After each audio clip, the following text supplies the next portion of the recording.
Binecuvintează sufleteanul pe Domnul, binecuvântat ești, Doamne, binecuvintează sufleteanul pe Domnul și toate cele din lăuntrul meu, numele cel sfânt al Lui.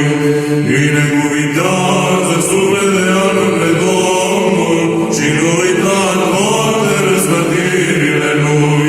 Pe cel ce curățește toate fără de legile tale, pe cel ce vindecă toate bolile tale, pe cel ce izbăvește din strigăciune viața ta, pe cel ce te încununează cu milă și cu îndurări, pe cel ce umple de bunătăți dorirea ta, în noi se vor care vulturului tinerețile tale, cel ce face milostenie Domnul și judecată tuturor celor ce li se face strâmbătoare.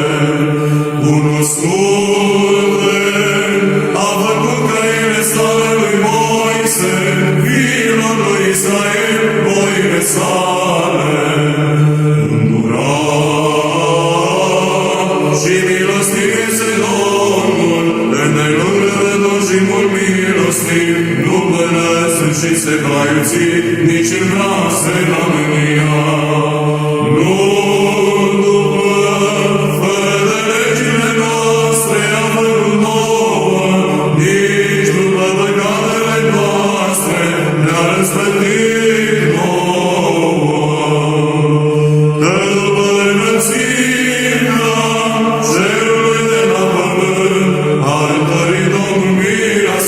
spre cei ce se lemne dânsul, pe cât sunt departe